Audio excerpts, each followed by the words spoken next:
VPR पाठशाला के छात्र छात्राओं को शुभोदय।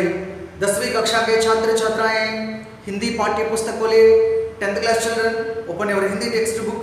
हिंदी पाठ्य पुस्तक में जो 6वां पाठ है, पाठ का नाम है अंतर्राष्ट्रीय स्तर पर हिंदी। पाठ का नाम है अंतर्राष्ट्रीय स्तर पर हिंदी। अंतर्राष्ट्रीय स्तर पर हिंदी यह एक गद्य पाठ है, इट्स प्रोज लेसन। गद्य पाठ में किस विधा से संबंधित पाठ है? गद्य पाठ में यह पत्र लेखन विधा से संबंधित पाठ है। पत्र लेखन means letter writing, it's a letter writing method. अंतर्राष्ट्रीय स्तर पर हिंदी यह एक गद्य पाठ है। गद्य पाठ में किस विधा से संबंधित पाठ है? पत्र लेखन विधा से संबंधित पाठ है।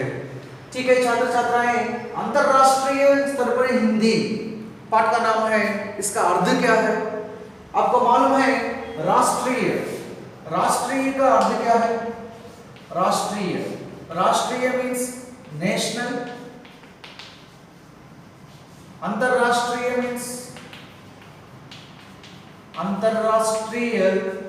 Means international.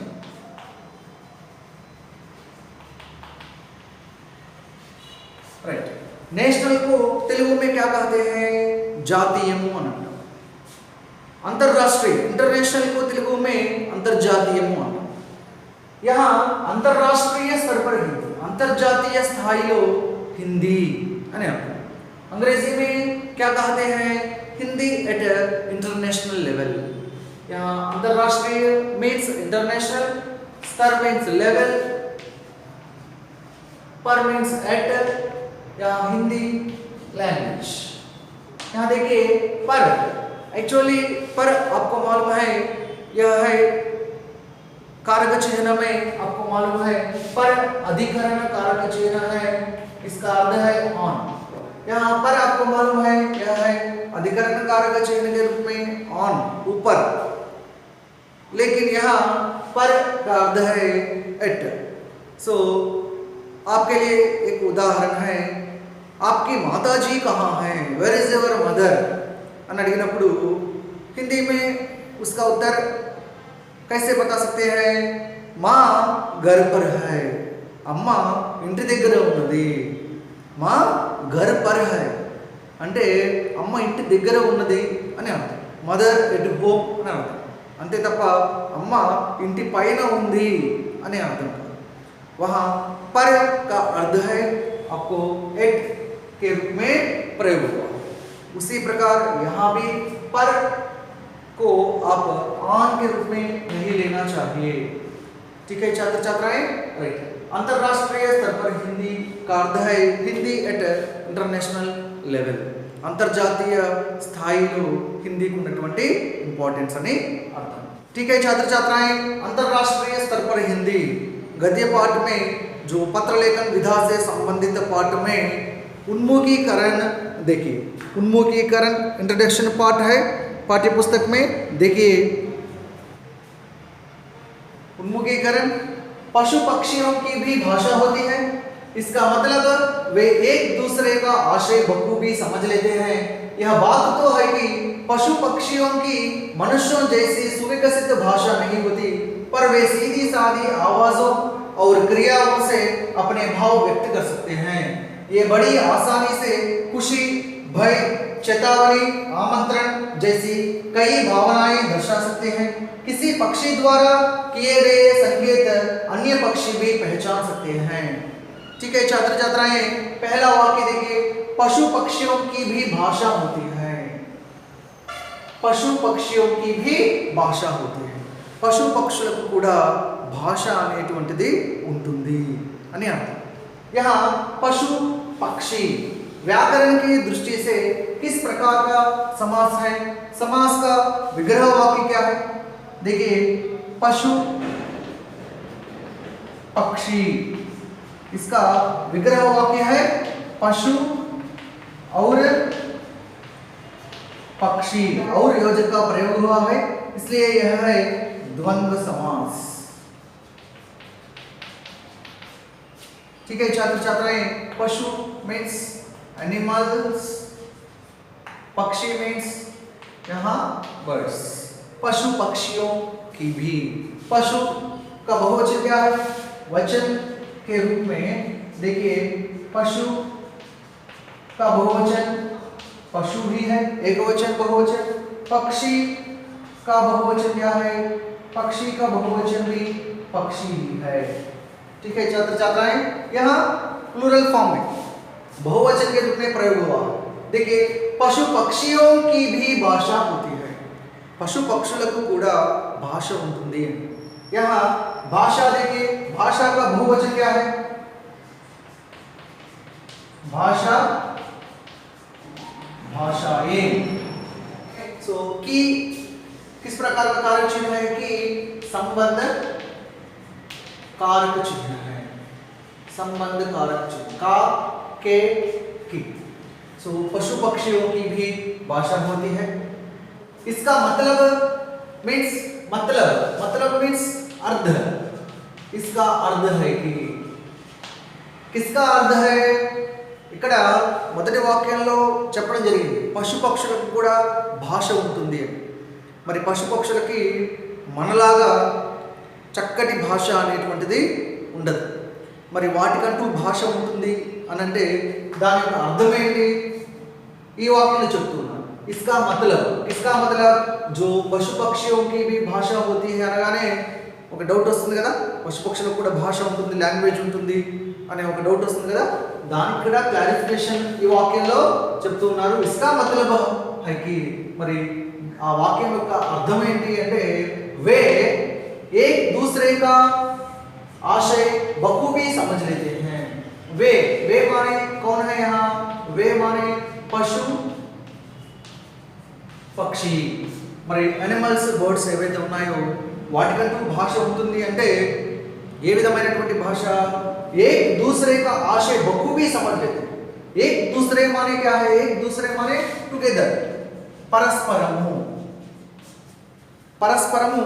अभी आशय, आशय मीन्स थॉट्स और फीलिंग्स, थॉट्स और फीलिंग्स।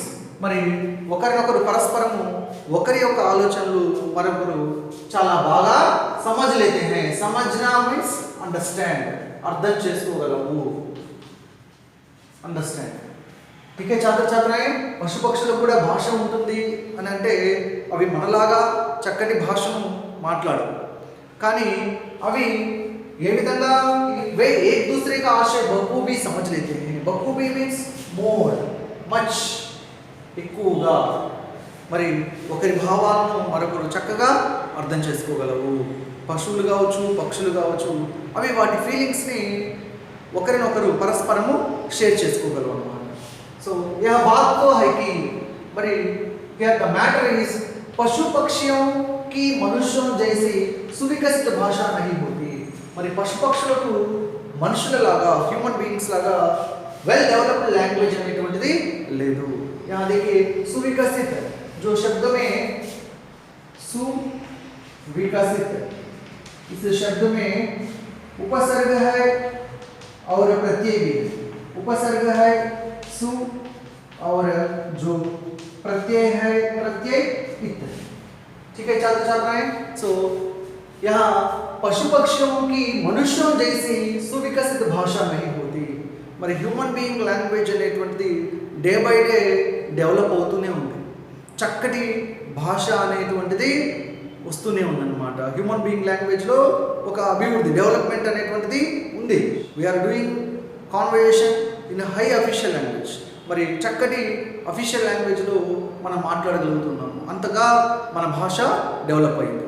కానీ పశుపక్షులకు మాత్రం మరి హ్యూమన్ బీయింగ్స్ లాగా వెల్ డెవలప్డ్ లాంగ్వేజ్ అనేటువంటిది లేదు। पर కానీ वे सीधी सादी आवाज़ों और क्रियाओं से अपने भाव व्यक्त कर सकते हैं।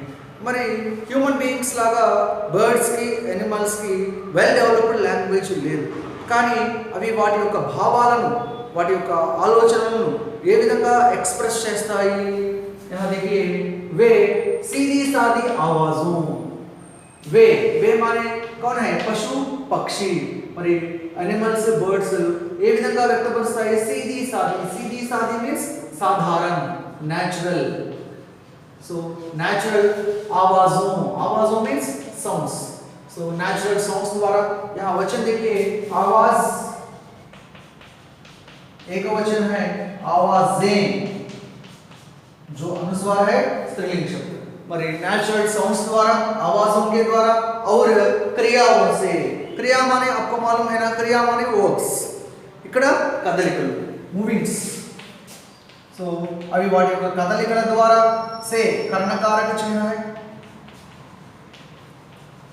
సో साउंड्स द्वारा अदे विधंगा कदलिकल द्वारा अपने भाव व्यक्त कर सकते हैं। व्यक्त करना मीन्स एक्सप्रेस చేయగలవు, వాటి భావాలను అవి చక్కగా एक्सप्रेस చేయగలవు। अपने क्या है, निजवाचक सर्वनाम। ठीक है छात्र छात्राएं, यहाँ देखिए यह बात तो है कि पशु पक्षियों की मनुष्यों जैसी सुविकसित भाषा नहीं होती। మరి హ్యూమన్ బీయింగ్స్ లాంగ్వేజ్ డెవలప్ అయినంతగా బర్డ్స్ యానిమల్స్ యొక్క లాంగ్వేజ్ డెవలప్ కాలేదు।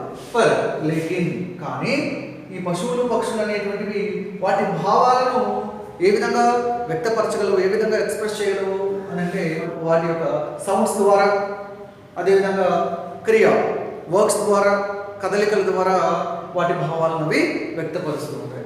ये बड़ी आसानी से खुशी, भय, चेतावनी, आमंत्रण जैसी कई भावनाएं दर्शा सकते हैं। ये बड़ी आसानी से, आसानी मीन्स इजी।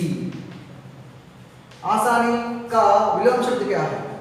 आसान का विलोम शब्द है मुश्किल।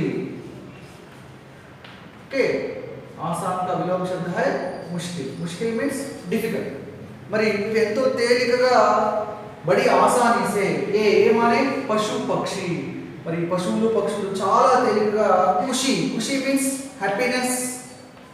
खुशी का बहुवचन क्या है? खुशी का बहुवचन है खुशी, खुशियां स्त्रीलिंग शब्द है, क्या है स्त्रीलिंग शब्द। మరి హ్యాపీనెస్ ని అదే విధంగా భయ మీన్స్ ఫియర్, భయాన్ని ఎక్స్ప్రెస్ చేయగలరు। చేతావని మీన్స్ వార్నింగ్। డాగ్స్ చూడండి అవి ఏం చేస్తుంటాయి, ఎవరైనా కొత్త వాళ్ళు మన ఇంటికి వచ్చినప్పుడు వార్నింగ్ ఇస్తూ ఉంటాయి, అరుస్తూ ఉంటాయి పెద్దగా। సో పశు పక్షి ఇవి ఏ భావాలను ఎక్స్ప్రెస్ చేయగలవు అని అంటే హ్యాపీనెస్ని ఎక్స్ప్రెస్ చేయగలవు, ఫియర్ వాటి యొక్క భయాన్ని అవి ఎక్స్ప్రెస్ చేయగలవు, వార్నింగ్ హెచ్చరికను ఇవ్వగలవు, అదేవిధంగా ఆమంత్రణ మీన్స్ వెల్కమ్। మరి స్వాగతం పలికేటువంటి విషయంలో కూడా యానిమల్స్ బర్డ్స్ వాటి యొక్క ఫీలింగ్స్ ని ఎక్స్ప్రెస్ చేస్తాయి అన్నమాట। जैसी कई भावना, इటువంటి ఎన్నో ఫీలింగ్స్ ని भावनाएं, यह है स्त्रीलिंग शब्द। भावनाएं स्त्रीलिंग शब्द। सो वाट ऑफ द फीलिंग्स अनेटिनी కూడా दर्शा सकते हैं। दर्शा सकना माने दिखा सकते हैं। ठीक है, किसी पक्षी द्वारा किए गए संकेत अन्य पक्षी भी पहचान सकते हैं। మరి ఏదైనా ఒక పక్షి ద్వారా చేయబడినటువంటి సంకేతాలు, ఇండికేషన్స్, సంకేత माने ఇండికేషన్స్, సైన్స్, ఇండికేషన్స్ ని अन्य पक्षी भी पहचान सकते हैं। మరొక పక్షి ఎంతో తేలికగా पहचान सकते हैं, ఐడెంటిఫై చేయగలవు, తెలుసుకోగలవు।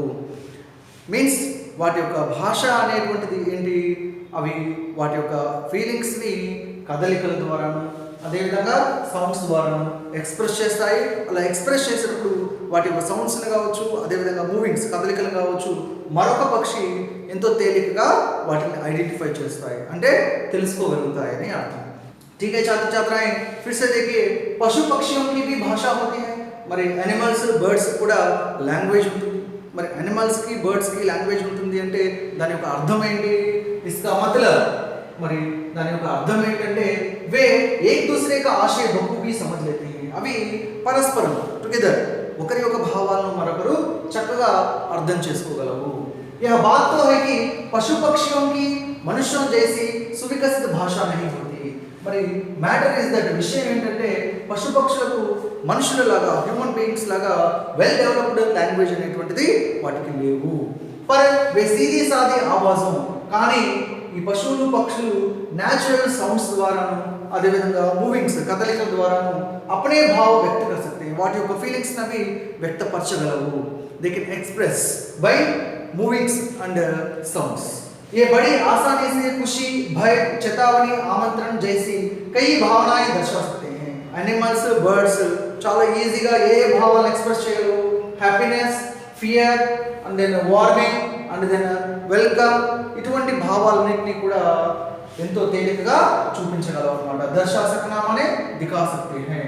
किसी पक्षी द्वारा किए गए संकेत अन्य पक्षी भी पहचान सकते हैं. ఏదైనా ఒక పక్షి ద్వారా ఇవ్వబడినటువంటి ఇండికేషన్స్, సంకేతాలను అన్య పక్షి भी पहचान सकते हैं. వేరే పక్షులు కూడా వాటిని ఎంతో తేలికగా ఐడెంటిఫై చేయగలవు, తెలుసుకోగలవు. ठीक है छात्र छात्राएं, आप एक बार पाठ्य पुस्तक खोलिए. पाठ्य पुस्तक में उन्मुखीकरण से संबंधित जो भी अनुच्छेद है एक बार पढ़िए और इस अनुच्छेद से संबंधित 3 प्रश्न दिए गए हैं. पहला प्रश्न है आवाज का पर्याय क्या है. पर्याय मीन्स पर्याय शब्द. आवाज का पर्याय शब्द है ध्वनि. और दूसरा प्रश्न है किसी प्राणी की अनोखी विशेषता क्या है. అనోఖీ విశేషత మానే వండర్ఫుల్ స్పెషాలిటీ, ఒక అద్భుతమైనటువంటి ప్రత్యేకత. ఏ ప్రాణికి అయినా ఉన్నటువంటి ఒక ప్రత్యేకత ఏంటి? భాష, లాంగ్వేజ్. तीसरा प्रश्न है इस गद्यांश के लिए उचित शीर्षक दीजिए. उचित शीर्षक means suitable title. For this paragraph suitable title is पशु पक्षियों की भाषा. ठीक है छात्र छात्राएं, आप एक बार इस अनुच्छेद को पढ़िए और इस अनुच्छेद से संबंधित जो भी शब्दार्थ है, व्याकरणांश है, अपनी पुस्तक में लिख लीजिए.